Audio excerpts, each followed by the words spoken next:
real. Guys, for real, for real. Most of these fans or fanatics of this show and of certain housemates definitely need deliverance. They do. Yes, they do. Because I was following the uproar on social media last night, and guys, it was unbelievable the way these people were dragging Victoria just because Ozee chose to spend time with her.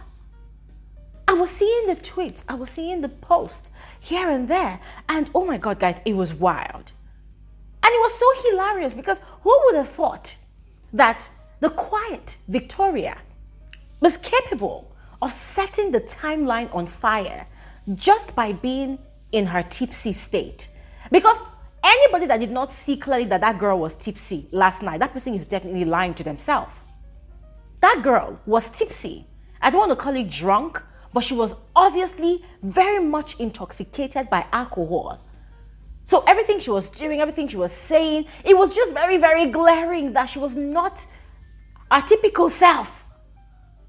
So the fact that a lot of these shippers and fanatics and whatnot that support Onyeka were dragging this girl to filth, oh my God.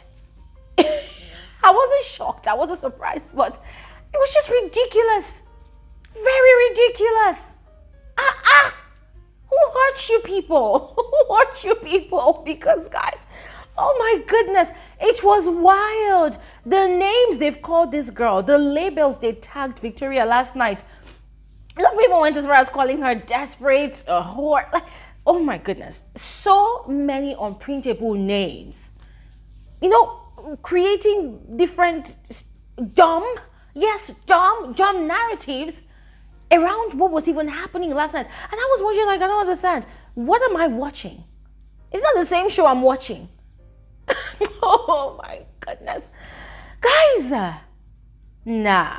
A lot of these people are actually hurt. They are hurt. And they are definitely projecting their pain and their trauma on this show. And they need to stop. So I know a lot of you are wondering what I'm talking about. Don't worry, I'm going to give you the load down. Because it's a lot. Ozee was in his element last night and he saw that Victoria was tipsy. And so he played into that. And yes, both of them, they were having fun, but there were certain things that were said that just literally set the timeline on fire. And these people thought it was smart to attack only Victoria. As a matter of fact, they were even claiming Ozee already for Onyeka. These people were acting like Ozee and Onyeka said their vows in that house, that Ozee is Onyeka's husband, so Ozee is a no-go area. It was so pathetic. Oh my God. Aside Victoria and Ozee's drama, we're also going to look at the party. Ladies and gentlemen, looking for the nicest way to put it, but just simply put, the party was just simply the worst of the season yet. We don't know if there will be any other worse party, but last night's party was just plain terrible. It was horrible. It was the worst. We're going to talk about the details of that, all right? In fact, all of these things I've mentioned, we're going to analyze it all. And yes, make sure you watch this video to the end. Do not skip out on any part. There's a lot you do not want to miss out on, all right? And of course, I look forward to hearing your thoughts, the comment section below, okay? And yes, you are all welcome to my channel. My name is Elijah. This is Frankly Speaking with Elijah, and I am the girl with the tea. Without further ado, let's dive right into it. First off, about the party last night. Ladies and gentlemen, the nicest way I can describe whatever that DJ was doing last night was that guy was not prepared. And this is just me trying to be nice. That guy was not prepared. That guy obviously had been informed that he was going to be having a gig in Big Brother's house, the biggest reality TV show platform in Africa. That guy had been informed. I am very certain of that. But I don't think that guy prepared for it at all. I don't think he prepared.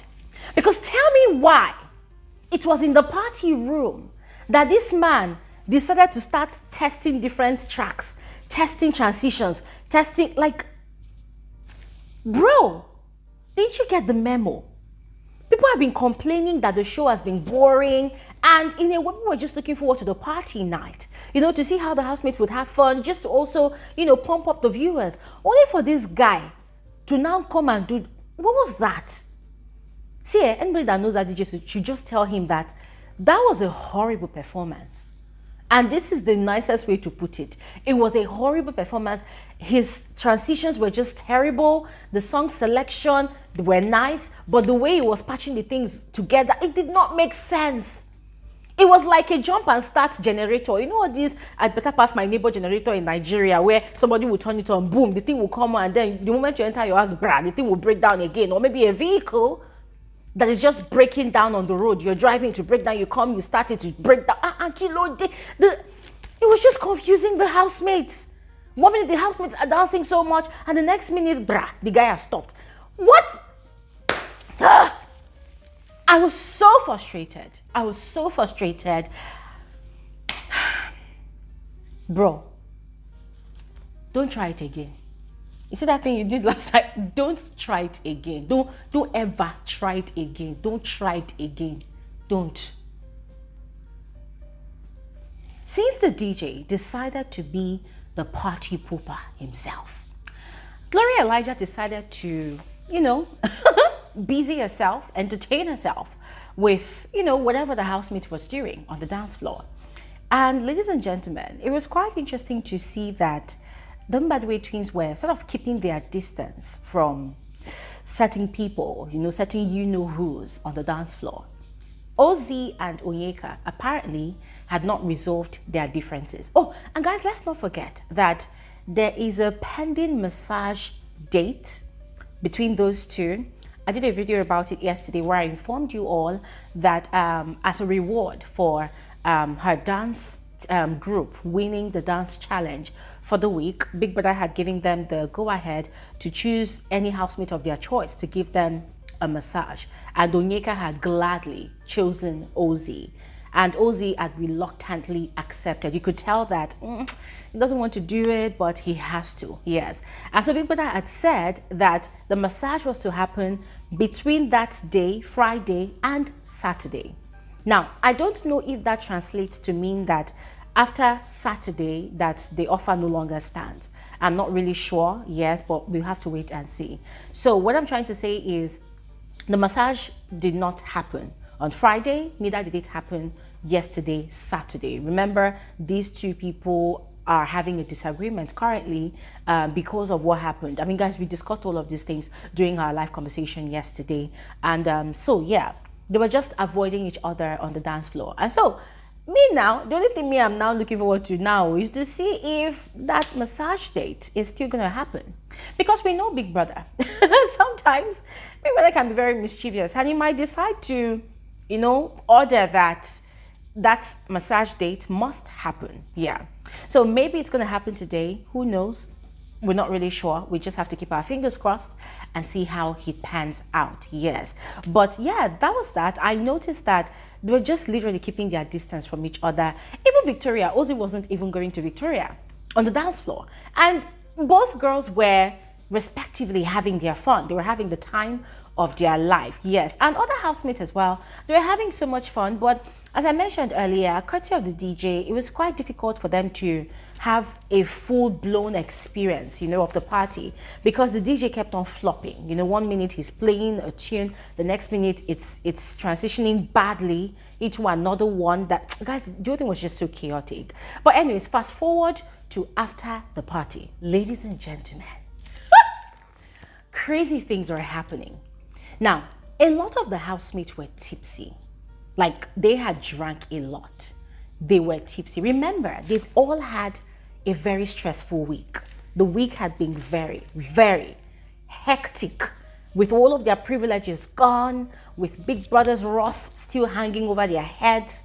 Guys, they had had a stressful week, and they just could not wait to party last night, you know. So after the party, they were still pumped up, they were still excited, and Big Brother had given them more alcohol.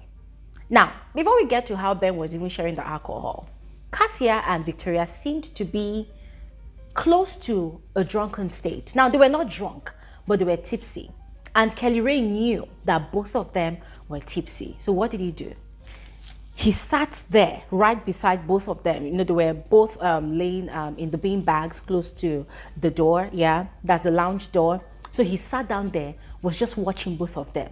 He had gone to make them food, brought them water, like he was just basically taking care of them. And that was really sweet of him. I really appreciated him for that, yes. But he knew that if he did not keep an eye on them, something could go wrong, yes, at that point in time. So this guy was literally standing on business. He was not moving an inch after serving them their food. He was not moving an inch. It was right there, yes. But with these two girls, it was very obvious that they just wanted to unleash. They wanted to have fun, yes. In their heads, oh my God, we're still partying. Where's the fun at? Let's have more fun. Let's continue the party, you know, things like that. So they were quite excited, and Cassia was more excited, you know, to the point that she started screaming. Oh, they say we are boring, but we're not fake. We're not fake friends. We're not fake sisters, you know. And she and Victoria, they were giving each other a high five. They were all happy. They were all excited. Now, Ozee was there beside Victoria, and both of them, they were having some sort of pillow talks between both of them. Now, Ozee, of course, was saying a lot, right? But some of the things I could pick, because the music was playing, the music was quite loud, housemates were still having fun. Now, some of the things I could pick from what Ozee was saying was that, oh, so if I don't come to you, you won't come to me, right? You're keeping your distance from me. And Victoria was telling him that, well, but you don't come to me. You always wait for me to come to you, you know? So they were having the kind of conversation, still the type of conversation that Ozee would normally have with Victoria, you know, every time he feels like she's sort of keeping her distance from him. So they were having that same type of conversation. So Victoria was asking Ozee, what do you want? And Ozee was saying that, oh, must I want something? So that was the conversation they were having, ladies and gentlemen. Typical Ozee and Victoria's conversation, because Ozee would definitely flirt with Victoria, and Victoria will always play him by his own games. But the Shippers Council, Ozee and Onyeka's shippers, it seemed like that really triggered them, because they were really mad last night. They were mad about it.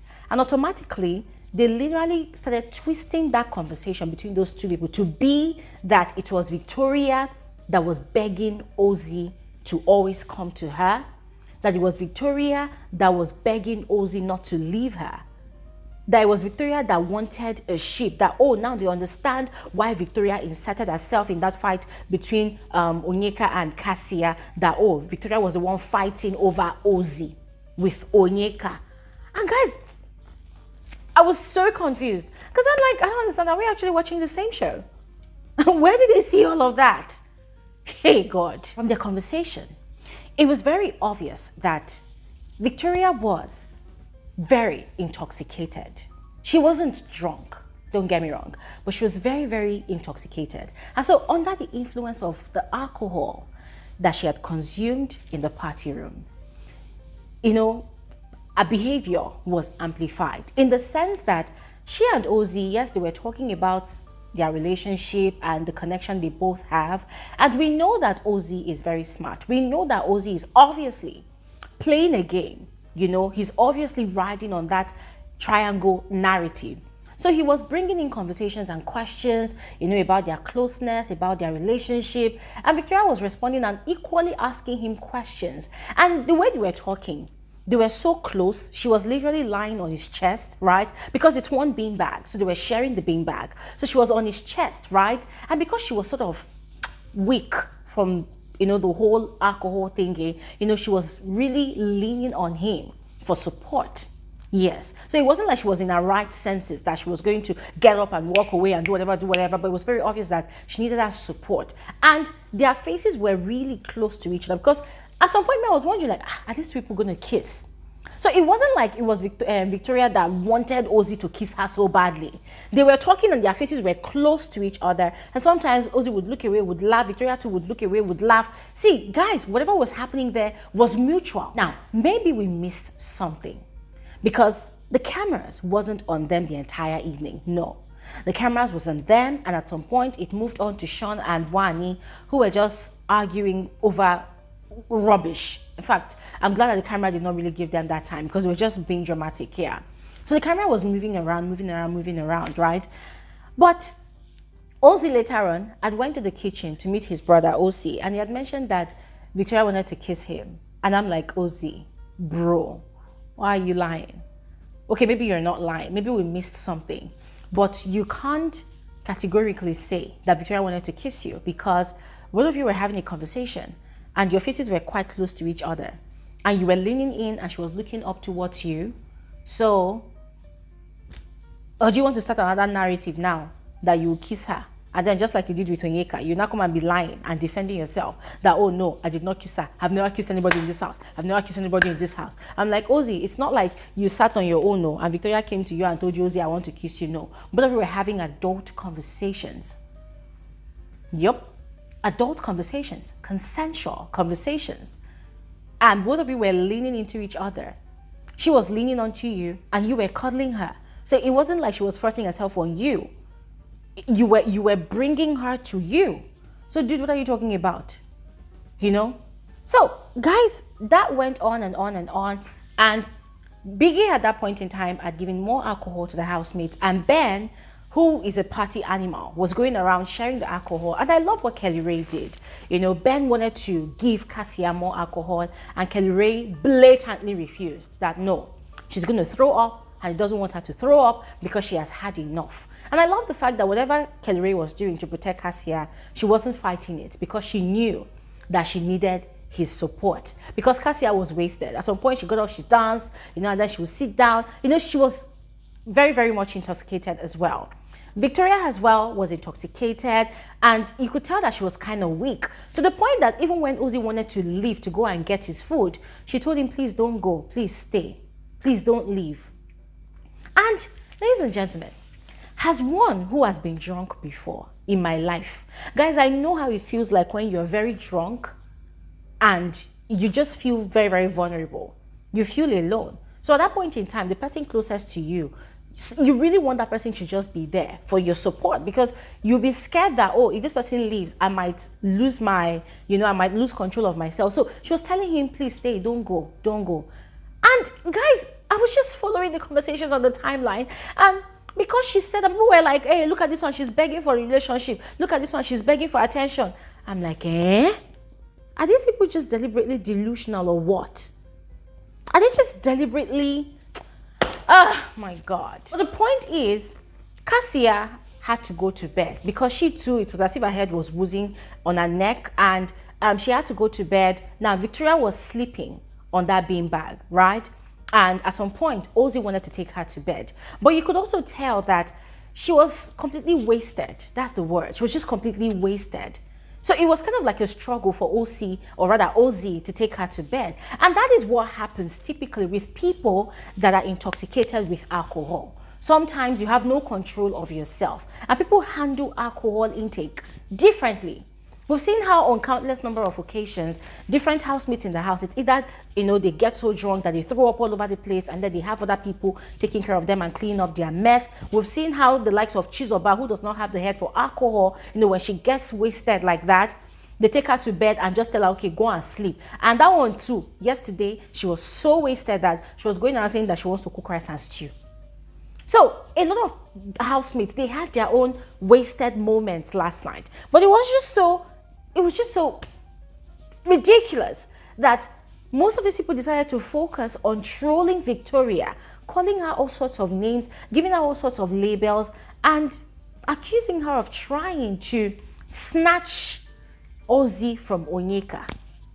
Ah, my God. Anyways, ladies and gentlemen, this is where I'm going to stop talking right now because that was that. I don't want to talk about Wanie and Sean's situation because frankly speaking, it just seemed like they planned it. It seemed staged because in the party room, they were all cozy and whatnot. Oh, and by the way, I also noticed that Wanie was not really dancing a lot. It just seemed like she was trying so hard to behave and conduct herself in a way and manner that would please Sean. So I just did not understand what was going on. Yeah, it was just weird to me. So after the party, it was even more weird to see both of them quarreling. And Wanie was acting like she was crying and her sister Ndi was settling their dispute. It was just so annoying. So guys, frankly speaking, it was just a waste of time for me because from what I could deduce from what they were saying, it was the same old thing. You know, Sean doing this and not being nice to Wanie and Wanie crying. And I'm like, well, keep crying the premium tears. You're the one that wants to be in a ship anyways. Ladies and gentlemen, let me know your thoughts in the comment section below as this is where I'm going to stop talking. Thanks for watching and I will see you all on another video. Thanks for watching and have an amazing, amazing day. Bye.